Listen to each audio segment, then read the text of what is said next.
말씀부터죠. 우리 함께 해주시길 부탁을 드립니다. 오늘 주시는 말씀 보겠습니다. 시편 46편 1절부터 11절까지 말씀입니다. 시편 46편 1절부터 11절까지 말씀, 우리 다 찾으셔서 한 절씩 교독하겠습니다. 제 성경은 신약 성경 835쪽에 있습니다.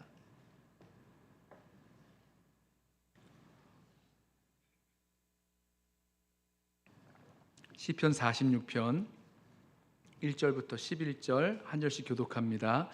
하나님은 우리의 피난처시요 힘이시니 환난 중에 만날 큰 도움이시라. 그러므로 땅이 변하든지 산이 흔들려 바다 가운데에 빠지든지 바닷물이 솟아나고 뛰놀든지 그것이 넘침으로 산이 흔들릴지라도 우리는 두려워하지 아니하리로다. 한 시내가 있어 나뉘어 흘러 하나님의 성 곧 지존하신 이의 성소를 기쁘게 하도다. 하나님이 그 성 중에 계심에 성이 흔들리지 아니할 것이라. 새벽에 하나님이 도우시리로다. 문나라가 떠들며 왕국이 흔들렸더니 그가 소리를 내심에 땅이 녹았도다. 만군의 여호와께서 우리와 함께 하시니 야곱의 하나님은 우리의 피난처시로다. 와서 여호와의 행적을 볼지어다. 그가 땅을 황무지로 만드셨도다. 그가 땅 끝까지 전쟁을 쉬게 하시며 활을 꺾고 창을 끊으며 수레를 불사르시는도다. 이르시기를 너희는 가만히 있어 내가 하나님 됨을 알지어다. 내가 문나라 중에서 높임을 받으리라. 내가 세계 중에서 높임을 받으리라 하시도다. 함께 읽습니다. 만군의 여호와께서 우리와 함께 하시니 야곱의 하나님은 우리의 피난처시로다. 아멘. 오늘이 한국 명절로 추석이라고 합니다. 이제 미국에 살면서 추석 명절을 다 잊은 것 같은데요. 오늘 점심에 우리 권사님들께서 교역자들 추석 밥상을 준비해 주셔서 송편 먹으니까 추석 그 기분이 되살아났습니다. 그런데 이제 알고 보니까 이 한국의 그 추석과 또 유대인의 그 초막절, 장막절이라고도 하죠. 수장절이라고도 하는데 이 초막절과 이 추석이 매년 같은 때가 된다고 합니다. 그러니까 우리가 추석이면 이제 그 이스라엘은 그 뭡니까? 초막절이라 그래요. 그러니까 둘 다 음력을 쓰는데 음력 보름으로 한국은 이제 8월 한가위가 되죠. 추석이죠. 유대인들은 자기들의 음력으로 7번째 달 15째 날 보름이잖아요. 그게 이제 초막절, 장막절이 된다는 겁니다. 우연의 일치지만 우리 추석이 될 때마다 우리 하나님께서 이스라엘 백성을 구원해 내시고 또 광야에서 40년 동안 지키시고 인도하여 내신 그 하나님의 구원의 은혜와 능력을 기억할 수 있는 그런 풍성한 시간들 되시기를 바랍니다. 오늘 시편 46편 말씀 우리가 읽었는데요. 우리가 어려운 일 만났을 때에 하나님은 우리의 피난처이심을 노래하는 아주 유명한 시편입니다. 우리 한국말 찬양에서도 시편 46편으로 만든 찬양이 있죠. 하나님은 우리의 피난처가 되시며 환난 중에 우리의 힘과 도움이시라. 너희는 가만히 있어. 이 찬양 아시죠? 그 찬양이 있습니다. 마틴 루터의 유명한 찬양이 있는데요. 내 주는 강한 성이요, 내 주는 강한 성이요. 자, 이 찬양도 시편 46편에서 나온 찬양이라고 합니다. 시편 46편에 이제 우리 말씀에서는 피난처라고 하고 있는데 피난처가 산성이란 뜻입니다. 그러니까 하나님을 나를 지키실 그런 강한 성이라고 이 시편 46편에서 이 영감을 얻은 찬양이라고 하는데, 이 루터가 종교개혁을 하면서 절망에 빠졌을 때 이 시편 46편을 읽으면서 여기서 힘을 얻고 찬송을 만들었다고 합니다. 루터가 종교개혁 시작했을 때에 보름스 회의라고 있는데요. 이제 우리로 말하면 종교재판 같은 그런 회의 같은 거죠. 여기 출두할 것을 요청받았습니다. 그랬더니 그 보름스 회의에 갔다가 잡혀 죽을 수 있으니까 가지 말라는, 위험하니까 가지 말라는 사람들이 많았다 그래요. 그때 루터가 뭐라고 말했냐면, 비록 보름스에 있는 기와장만큼 많은 마귀들이 자리를 잡고 있다 해도 나는 그곳에 가리라 하면서 용기를 내서 이 보름스 회의에 갈 수 있었다라고 하는데요. 그것도 이 시편 46편에서 얻은 힘이었다 그럽니다. 또 이 보름스 회의에서 이 루터의 그 신앙을 철회하라는 압박을 받을 때에 루터는요, 이 압박에 굴하지 아니하고 나의 신앙 양심을 거스려서 아무것도 할 수 없다라고 하면서 이 말씀에 근거한 신앙을 주장할 수 있었던 것도 바로 시편 46편에서 나온 힘이었다고 합니다. 유명한 그 루터의 고백이 있죠. 내가 여기 섰사오니 하나님 저를 도와주옵소서라고 하면서 이 보름스 회의에 말하면 재판 같은 거죠. 그런 자리에 설 수 있었던 힘이 나왔다는 것입니다.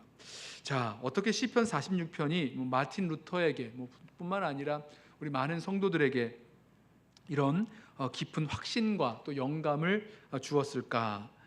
이런 거죠. 자기 힘으로 어떻게 할 수 없는 그런 역사의 격변과 혼동과 변동 속에서 두려움 가운데 처할 때에 시편 46편을 통해서 하나님이 우리와 함께 계신다, 하나님이 우리의 피난처가 되신다라는 것을 발견하고 또 신뢰하게 되었기 때문입니다.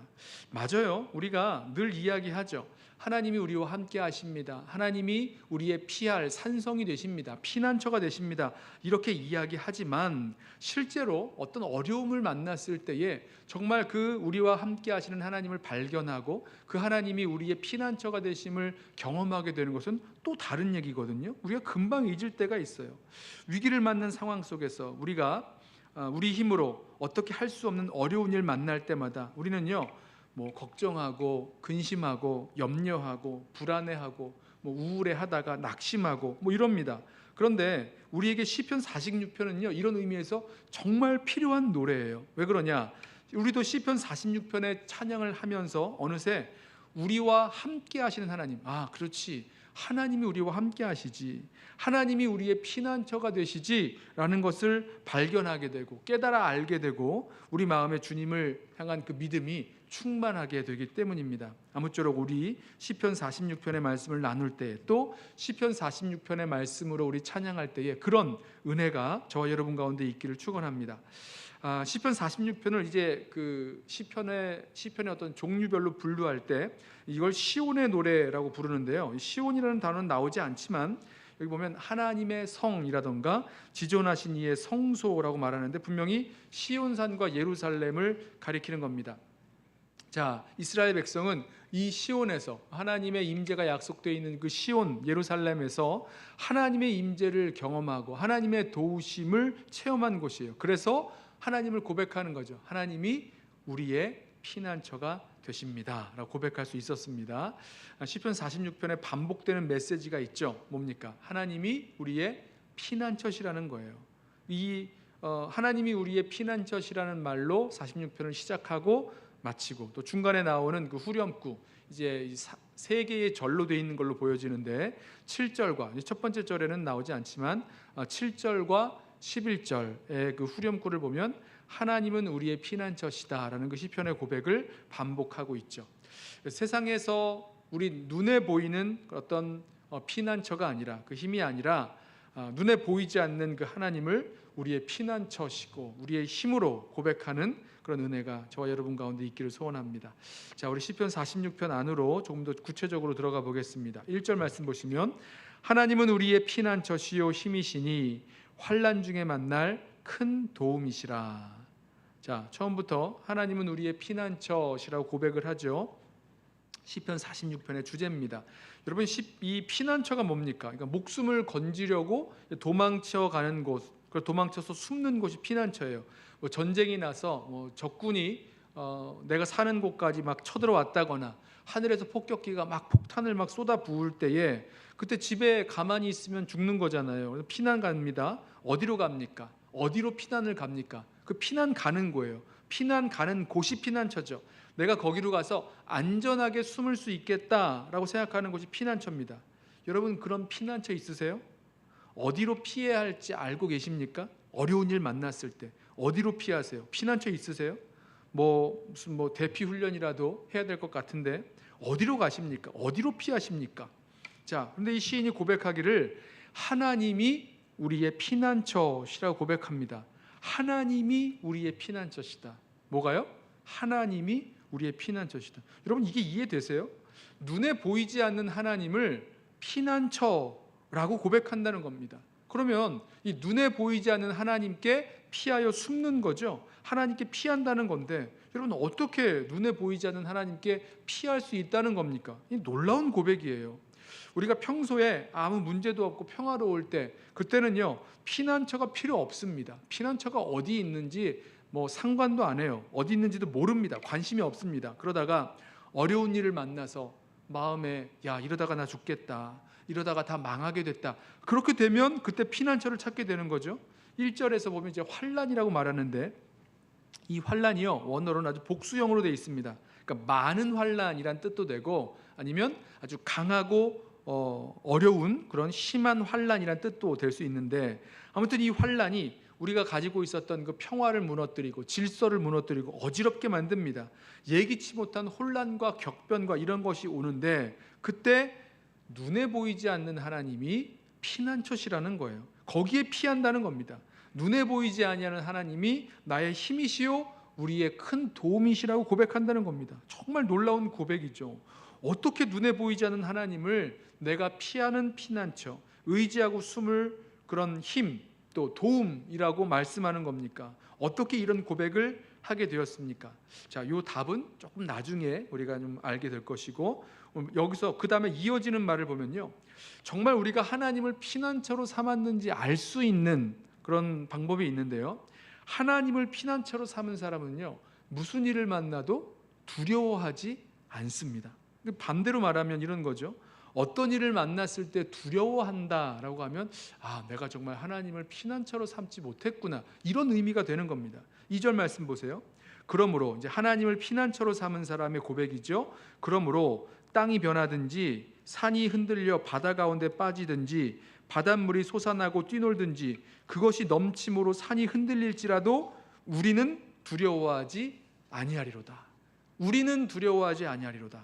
이 원문에는요, 우리는 두려워하지 아니하리로다가 맨 앞에 나옵니다. 2절의 앞에 나와요. 그리고 나서 네 가지의 가정이 나오는 겁니다. 1. 땅이 변하든지 2. 산이 흔들려서 바다 가운데 빠지든지 3. 바닷물이 솟아나고 뛰놀든지 4. 그것이 넘침으로 산이 흔들리든지 어떻게 해요? 우리는 두려워하지 아니하리로다. 여러분 이 각각의 경우를 상상해 보세요. 뭐 땅이 변하든지 뭐 물이 솟든지 굉장히 이렇게 경쾌하고 아름다운 모습으로 생각하시는데 그런 게 아닙니다. 어떤 거냐면 지진이 나는 겁니다. 지진이 나서 땅이 막 흔들려서 갈라져서 땅이 변합니다. 산이 흔들려서 바다 가운데 빠져버려요. 무너져 버린다는 뜻이죠. 격변입니다. 또 뭐 해일이나 쓰나미가 몰려와요. 그럼 바닷물이 솟아나고 넘쳐나서 흘러들어와서 모든 것을 다 삼켜버립니다. 산도 흔들어요. 산도 그냥 다 잠겨버리는 거잖아요. 이렇게 지진과 해일이 일어나면 얼마나 처참하게 되는지 뭐 요즘에 나오는 우리 뉴스들 통해서 자주 목격하셨을 겁니다. 모든 건물이 다 무너져요. 뭐 지진이 강도가 세면 셀수록 땅이 갈라지고 건물이 무너지고 거기에 사람들이 깔려 죽습니다. 또 모든 도시가 물에 휩쓸려 잠겨버립니다. 그 쓰나미가 몰려올 때요. 다 모든 걸 다 쓸어버리는 거죠. 지진과 해일이 일어나면요, 그 일어나는 거를 누군가 알아도 지진이 일어난다, 해일이 일어난다 알아도 뭐 어떻게 막을 수가 없어요. 어디로 도망갈 수는 있겠지만 막을 수가 없는 걸 우리 알고 있습니다. 이걸 두려워하지 않을 사람이 없어요. 생명이 뭐 왔다 갔다 한다 이 정도가 아니라 거기서 살아남으면 그건 기적인 겁니다. 두 발 딛고 서 있는 땅이 흔들려서 무너져 내리고 땅이 이렇게 갈라져서 꺼져버리고 영원히 변하지 않는 산마저 그냥 무너져서 물에 잠겨버리는데 그걸 어떻게 두려워하지 않을 수 있겠습니까? 그런데 하나님을 피난처로 삼은 사람들은 고백하기를 그 어떤 일이 일어나도 우리는 두려워하지 아니하리로다 고백한다는 겁니다. 이게 하나님을 피난처로 삼은 사람들의 고백이에요. 하나님을 나의 힘으로 삼은 우리의 힘으로 삼은 사람들의 고백입니다. 하나님이 환난 날에 만날 큰 도움이심을 믿는 사람들의 특징이라는 겁니다. 여러분, 저와 여러분을 두렵게 만드는 일 있죠. 우리 믿음의 여정을 걸어간다고 하면서도 우리를 두렵게 만들고 낙심하게 만들고 정말 아무것도 못하고 막 쓰러지게 만드는 그런 일들이 분명히 있는데 여러분 그 무엇입니까? 만약에 이 시편 46편의 그 시인이 그런 일을 만났을 때 그 일 앞에서 우리는 두려워하지 아니하리로다 이런 고백을 했을까요? 아니면 못했을까요? 나도 무서워요 그랬을까요? 안 했을까요?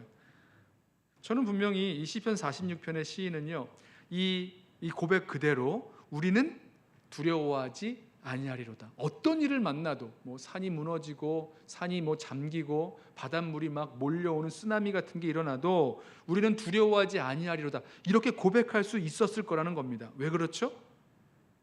하나님이 나의 피난처 되시기 때문에, 하나님을 나의 피난처로 삼았기 때문입니다. 예수님께서 제자들과 배를 타고 가시다가 갈릴리 바다에서 그 갈릴리 호수에서 갑자기 풍랑이 일어나죠. 제자들이 죽게 되니까 예수님을 막 불러 깨웁니다. 그때 제자들이 무서워하면서 주님을 깨우니까 예수님께서 일어나셔서 제자들에게 말씀하시죠. 어찌하여 무서워하느냐? 믿음이 적은 자들아. 그렇게 하시면서 바람과 바다를 꾸짖어 잠잠케 하셨다. 우리 그런 이야기 알고 있습니다. 그런데 주무시던 예수님이 왜 제자들을 믿음이 없다 그러시면서 꾸짖으셨을까? 왜 꾸짖으셨을까요? 예수님이 그 배에 타고 계신데 두려워할 것이 없는 거예요. 근데 제자들이 그걸 모르고 두려워했기 때문입니다. 주님이 우리와 함께 계시기 때문에, 그 임마누엘 하나님이 우리와 함께 계시기 때문에, 그렇다면 그 하나님께서 우리의 피할 산성, 피난처 되시기에 두려워할 것이 없다라는 겁니다. 4절과 5절을 보시면 여기 하나님의 성이 등장합니다. 이번에는 눈에 보이는 피난처일 거예요. 하지만 하나님의 성이 피난처가 되는 이유가 나오는데요. 그것은 하나님이 그 성에 계시기 때문입니다. 4절 보시죠.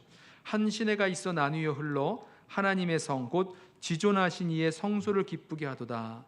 하나님이 그 성 중에 계심에 성이 흔들리지 아니할 것이라. 자, 여기서 하나님의 성에 한 시내가 나뉘어 흐른다라고 말하는데요. 하나님의 성에 흐르는 시냇물, 이게 에덴 동산을 연상시키는 그런 표현입니다. 에덴 동산을 흐르는 그 강이 네 강의 근원이 돼서 온 세상을 적시고 온 세상을 살리고 온 세상을 비옥하게 했던 것처럼 하나님의 성에 흐르는 그 시냇물은 성 안에 있는 사람들, 우리로 말하자면 우리 이 시편 46편을 보면 그 하나님의 성으로 피난처 삼고 피난에 온 사람들, 피하여 들어온 사람들에게 무엇을 줍니까? 생명을 주는 그런 시냇물, 강이 되는 것이죠. 하나님의 성에 있는 그 시냇물이 흘러서 이 성을 살 수 있게, 이 성을 비옥하게 합니다. 실제로 예루살렘 성으로 흐르는 시내가 있었어요. 실로아라는 예루살렘 동편 기온샘으로부터 흐르는 작은 시내인데요. 히스기야 왕이 이 아수르 나라의 공격을 받을 때에 그 공격으로부터 지켜내기 위해서 전략적으로 터널을 뚫쳐 기온샘의 물을 그 실로아 그 물을 실로암 못으로 끌어들이기 위해서 그 터널을 팝니다. 우리 열왕기상 보면 그 말씀이 나오는데, 자, 그렇게 해서 이 아수르의 공격 앞에서 이 아수르의 공격을 이겨낼 수 있도록 그 기온샘의 물을 실로암까지 지하 그 터널을 통해서 들어오게 했어요. 그 결과 아수르의 공격을 버틸 수 있었던 거죠. 자, 그런데요, 이 반면에 아하스 왕은 어떤 일이 벌어지는가?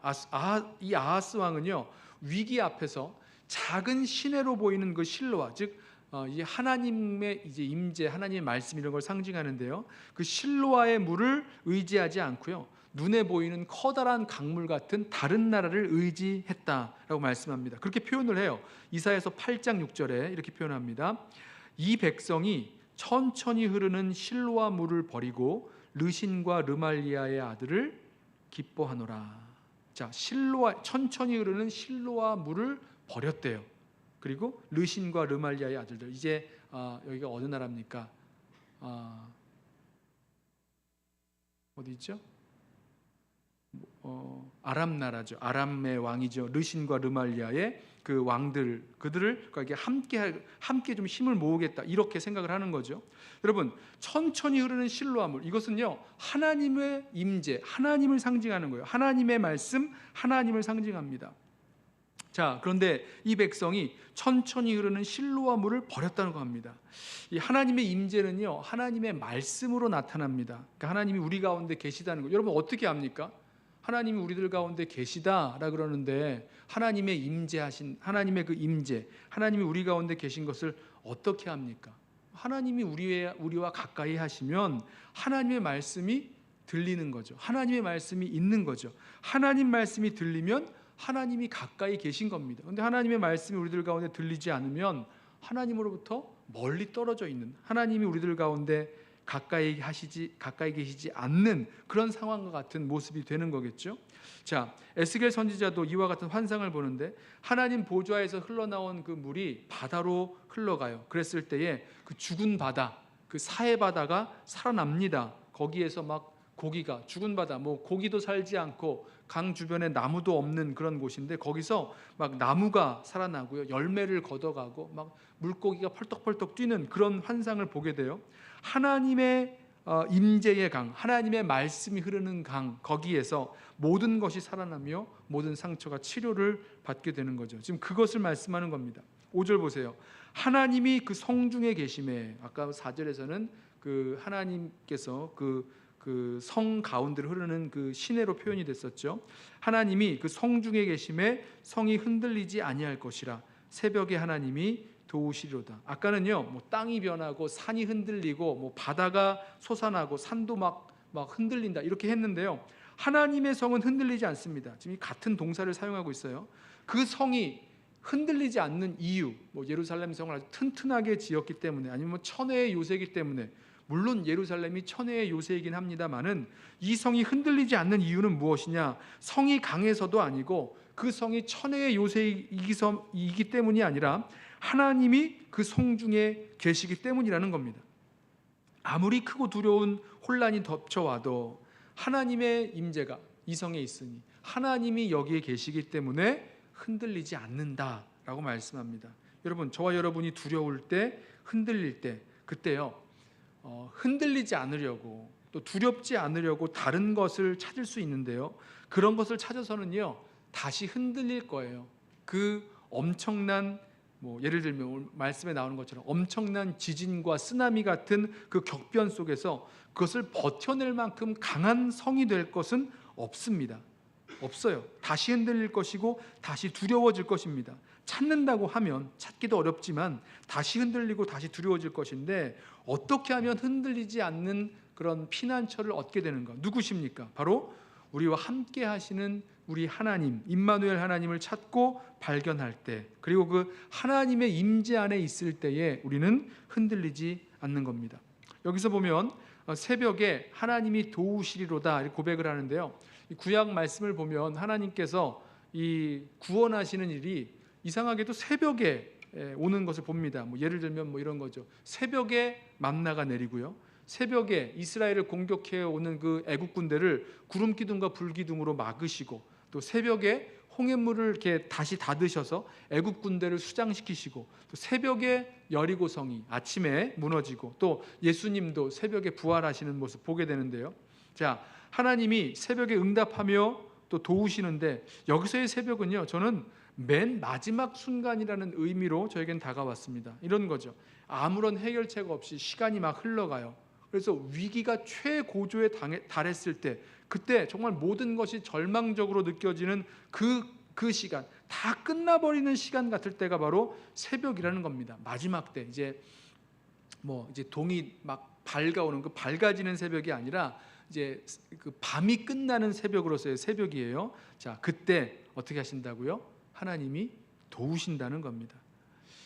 시편에는 이제 이 새벽에 대한 언급이 많이 나와요. 뭐 새벽을 깨우리로다, 새벽에 눈을 떴나이다, 새벽에 주의 말씀을 읊조리겠나이다, 뭐 이런 말씀들이 많이 나오는데, 그 새벽에 이 시편 기자는, 다윗과 이 시편 기자는 이 새벽, 즉 마지막 시간에 하나님의 그 임재를 발견하고 하나님의 그 구원을 경험한 것 같아요. 그러니까 아무도 일하지 않는 시간, 아무도 일할 수 없는 시간, 아무것도 할 수 없는 그 시간, 바로 그때가 하나님의 역사를 경험하게 되는 시간이었다는 겁니다. 그렇게 하나님의 역사가 시작돼요. 자, 학자들이요, 이 시편 46편의 역사적 배경을 이야기할 때 그 히스기야 왕 때의 사건을 주로 말합니다. 아수르의 그 사내립이 쳐들어올 때로 보고 있는데요, 북이스라엘이 아수르 나라에 망했어요. 그리고 히스기야 왕도 아수르를 이렇게 섬기고 있었는데, 막 조공을 바치고 뭐 이러고 있었는데, 히스기야가 아수르에 이렇게 반기를 들었거든요. 그랬더니 아수르의 사내립 왕이 아주 막 대군을 이끌고 바다처럼 막 밀려 들어왔습니다. 그리고 예루살렘을 포위해 버렸어요. 히스기야를 막 새장 속에 가두은 것처럼 이야기하면서 너 빨리 항복해라 막 협박을 합니다. 그러자 히스기야 왕이 선지자 이사야에게 도움을 청해서 하나님께 도와달라고 기도를 청하고요. 그리고 하나님께 기도를 합니다. 히스기야도 기도를 해요. 그때 이사야 선지자에게 하나님 말씀을 주시는데 히스기야에게 말하기를 두려워하지 말라는 말씀을 주십니다. 그리고 무슨 말씀 주시냐면 피하는 자가 시온산에서 나오리니 하나님의 열심히 이 일을 이루리라, 이런 약속의 말씀을 주세요. 피하는 자가 시온산부터 나오리니, 그러니까 시온산, 그 예루살렘에서 피하게 된다는 겁니다. 이 아수르의 그 공격에서 피하는 자가 나오게 될 것인데 그것을 누가 이루시냐? 하나님의 열심히 이를 이룰 것이다 라고 약속을 하세요.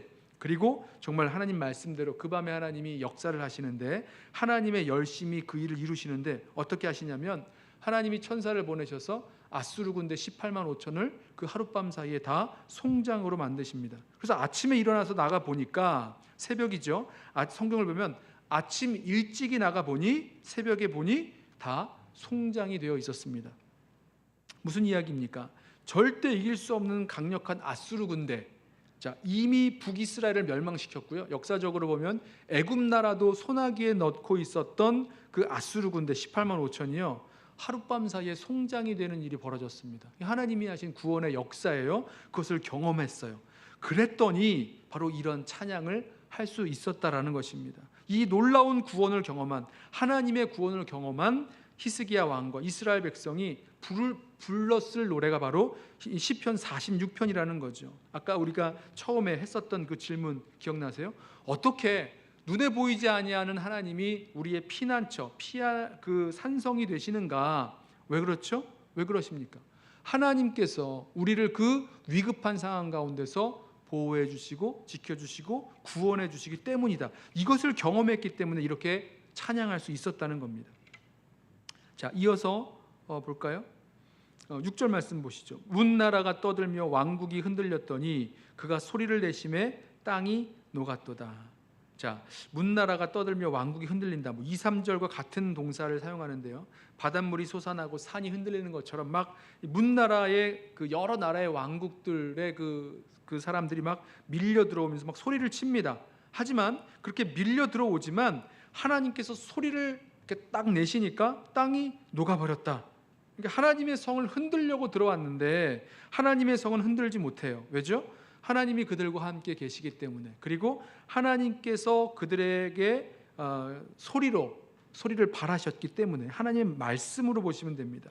하나님의 성이 아니라 원수의 땅이 녹아져 내렸어요. 자, 온 열방이 예루살렘으로 하나님의 성으로 쳐들어왔다가 그 성문 앞에서 다 녹아버렸으니까 이제 승리의 빵빠레가 울립니다. 7절 말씀이에요. 만군의 여호와께서 우리와 함께 하시니 야곱의 하나님은 우리의 피난처시로다. 우리와 함께 하시는 하나님이 어떤 하나님이십니까? 만군의 여호와라고 말씀합니다. 만군의 여호와. 이 만군의 여호와는 전쟁을 이기시는 하나님이세요. 만군할 때 이 군이 군사할 때 그런 군자예요. 만군의 여호와 하나님. 전쟁을 이끄시는 하나님, 그리고 그 전쟁에서 승리하시는 하나님이신데 바로 그 하나님이 우리와 함께 하신다는 겁니다. 또 있죠? 야곱의 하나님은 우리의 피난처시로다. 야곱의 하나님이세요. 야곱이 누굽니까? 야곱, 비열하고 좀 못나고 오랫동안 고난을 겪었던 그런 사람. 뭔가 이렇게 강하고 잘나고 좋아서 그런 사람들의 하나님이 아니라 이 야곱처럼 약하고 못난 사람들의 하나님이 되셔서 숨을 곳 없는 자들, 무슨 힘이 있습니까? 피할 데가 있습니까? 숨을 곳 없는 자들의 피난처가 되어주시는 하나님, 힘없는 자들의 힘이 되어주시는 하나님, 도울 사람 없는 자들에게 큰 도움이 되시는 그 하나님이시라는 겁니다. 보세요. 그러니까 하나님이 우리와 함께 하시고 하나님이 우리의 피난처 되어주신다는 것을 깨닫고 알았고 경험했을 때 나오는 큰 기쁨의 고백이라는 거죠. 8절, 와서 여호와의 행적을 볼지어다 그가 땅을 황무지로 만드셨도다. 시인이 이제 백성들을 초청합니다. 하나님이 예루살렘을 보호하기 위해서 결정적으로 개입하신 이 사건을 보라는 거예요. 원수의 땅을 황무지로 만드신 것을 보라는 겁니다.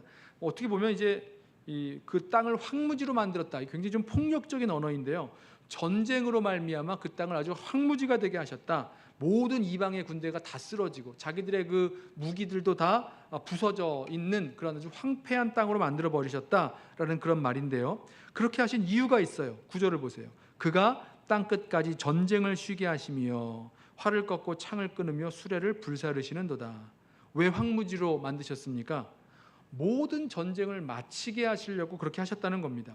활을 꺾고 창을 끊고 수레를 불사른다. 자, 이스라엘 사람들은 이스라엘에서 전쟁할 때는요, 전쟁에서 취한 무기를 다시 사용하지 않습니다. 다 꺾어요, 버립니다. 말에 힘줄도 다 잘라 버립니다. 그 병거를 사용하지 않는 거죠. 전쟁에서 취한 무기를 자기 것으로 삼지 않는 거죠. 왜 그렇죠? 하나님께서 우리를 위한 싸움을 싸우실 것이라는 믿음을 갖기 때문이고요. 또 한 가지, 이스라엘이 싸우는 전쟁은 다른 사람의 것을 빼앗기 위해서, 아니면 우리의 영토를 넓히기 위해서 그런 전쟁이 아니라 거룩한 전쟁이라는 의미를 갖고 있기 때문에 이렇게 하는 겁니다. 자, 여기서 활을 꺾고 창을 끊고 또 수레를 불사르는 이 환상이요, 이것은 이사야의 예언 중에서 나오는데, 이것은 하나님께서 주시는 그런 궁극적인 그 평화의 모습을 연상시키죠.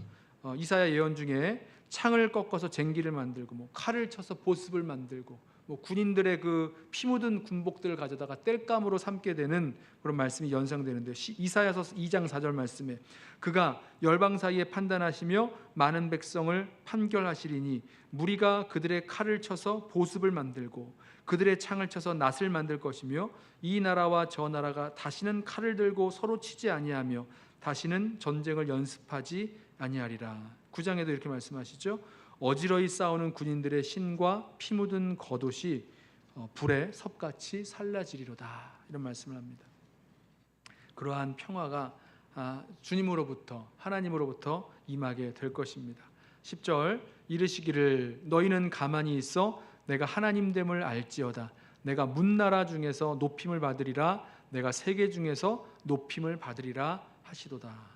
자, 이 말씀을 누구에게 이르시느냐에 따라서 의미가 조금씩 달라져요. 만약에 이 말씀을 열방을 향해서 주시는 말씀이라고 한다면 주님은 이 세상을 향해서 더 이상 그렇게 무모한 전쟁하지 말라는 겁니다.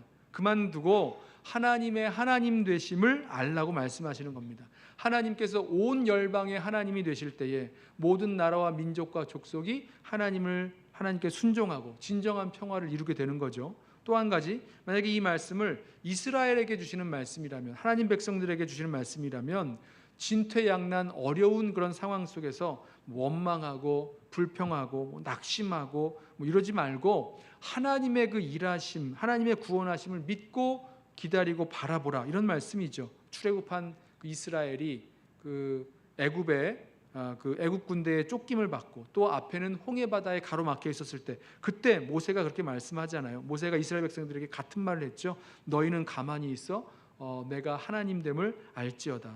하나님의 하나님 되심을 보게 하는 그런 같은 말을 했었죠. 같은 얘기입니다. 그래서 하나님께서 우리를 구원하신다는 그런 믿음의 역사, 그런 믿음을 강조하고 있습니다. 하나님이 그때 어떻게 하십니까? 홍해를 갈라서 이스라엘 백성을 구원하셨고 홍해물을 다시 닫아서 애굽 군대를 수장시키셨죠. 그 결과 모든 나라의 백성이 이스라엘의 하나님을 알게 되고 높이게 되죠. 어려운 상황 속에서 하나님이 계신 것을 바라볼 때, 구원하심을 바라볼 때에, 신뢰할 때에 하나님께서 친히 도우시게 될 것입니다. 11절 마지막 절 한 번 더 찬양을 하죠. 만군의 여호와께서 우리와 함께 하시니 야곱의 하나님은 우리의 피난처시로다. 주님을 예배하는 찬양을 한 번 더 기쁨으로 고백합니다. 몇 가지 반복되는 메시지가 담겨 있어요. 아까 말씀드렸죠. 하나님은 만군의 여호와 하나님, 그 승리의 하나님이신데 그 하나님이 우리와 함께 하신다. 승리하실 거예요. 그리고 그 하나님은 야곱의 하나님이 되셔서 이렇게 피할 곳 없고 숨을 곳 없고 아무 힘 없는 우리의 피난처가 되신다라고 말씀합니다. 자, 이 하나님 때문에 어느 것도 부족함 없는 아주 어려운 상황이지만, 사람들이 다 끝났다고 이야기할 그런 상황이지만 어느 것도 부족함이 없는 만족함으로 하나님을 찬양하며 기쁨으로 고백할 수 있습니다. 하나님은 우리의 피난처시로다로 시작해서 하나님은 우리의 피난처 시로다로 맞춰지는 찬양. 자, 시편 46편을 정말 기쁨으로 찬양하는 성도 모두에게 정말 피난처가 되시는 하나님 알게 되고 또 찾게 되고 또 그 하나님을 신뢰할 수 있는 저와 여러분 되기를 소원합니다. 저와 여러분, 우리를 낙담케 하는 그런 환난 또 어려움들 무엇입니까? 우리는 그러한 상황 속에서 우리와 함께 하시는 하나님을 다시 인정하고 그분을 충분히 의지하고 찬양하면서 나아가기를 소원합니다. 우리가 시편 46편을 그렇게 찬양하는 동안 우리들 가운데 함께 하시는 하나님, 그리고 우리의 피난처가 되시는 그 하나님을 발견하고 깊이 신뢰하며 나아가는 저와 여러분 되시기를 축원합니다. 우리 함께 시편 46편으로 찬양하는 우리 하나님은 우리의 피난처가 되시며, 우리 한번 같이 찬양하고 오늘 주신 말씀 붙들고 기도하겠습니다.